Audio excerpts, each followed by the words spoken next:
Once upon a time, the king of Benners went on a picnic in the forest. The beautiful flowers and trees and fruits made him very happy. As he was enjoying their beauty, he slowly went deeper and deeper into the forest. Before long, he became separated from his companions and realized that he was all alone. Then he heard the sweet voice of a young woman. She was singing as she collected firewood.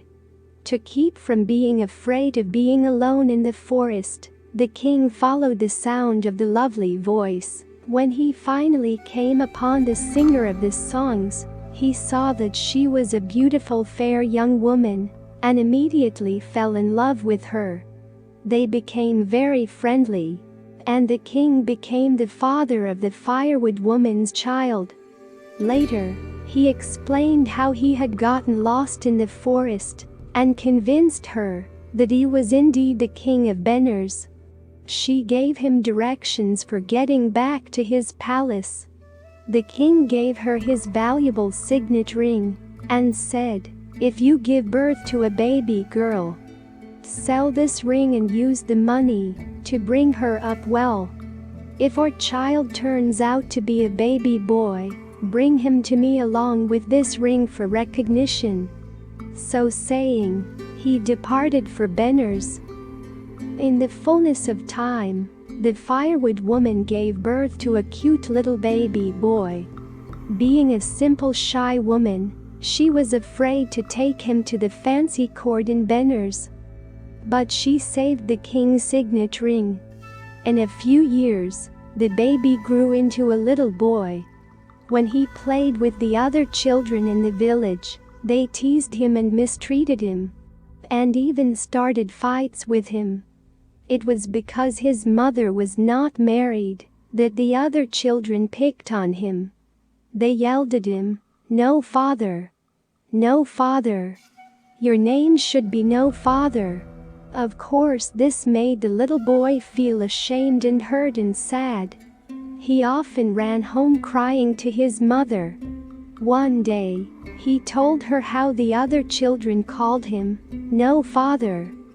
No father! Your name should be no father!" Then his mother said, "Don't be ashamed, my son. You are not just an ordinary little boy.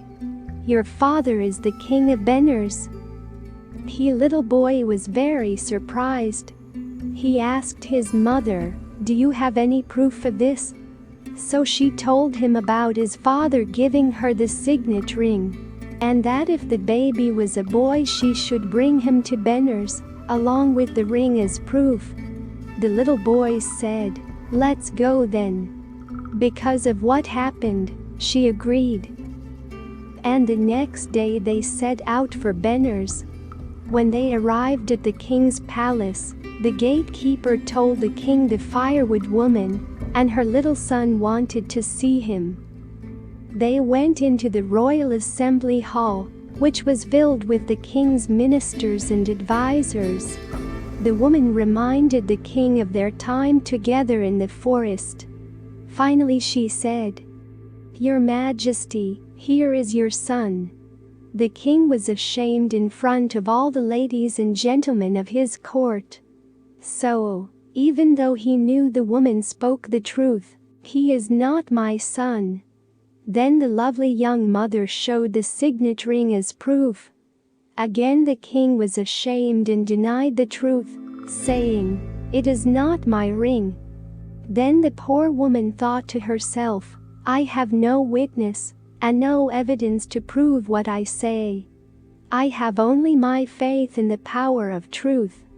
So she said to the king, "If I throw this little boy up into the air, if he truly is your son, may he remain in the air without falling. If he is not your son, may he fall to the floor and die." Suddenly, she grabbed the boy by his foot and threw him up into the air. Lo and behold, the boy sat in the cross-legged position, suspended in mid-air, without falling. Everyone was astonished, to say the least. Remaining in the air, the little boy spoke to the mighty king. "My lord, I am indeed a son born to you. You take care of many people who are not related to you. You even maintain countless elephants, horses and other animals. And yet, you do not think of looking after and raising me, your own son. Please do take care of me and my mother." Hearing this, the king's pride was overcome. He was humbled by the truth of the little boy's powerful words. He held out his arms and said, "Come to me, my son, and I will take good care of you." Amazed by such a wonder, all the others in the court put out their arms. They too asked the floating little boy to come to them. But he went directly from mid-air into his father's arms, with his son seated on his lap. The king announced that he would be the crown prince, and his mother would be the #1 queen. In this way, the king and all his court learned the power of truth. Benners became known as a place of honest justice. In time the king died. The grown-up crown prince wanted to show the people that all deserve respect, regardless of birth. So he had himself crowned under the official name, King No Father. He went on to rule the kingdom in a generous and righteous way,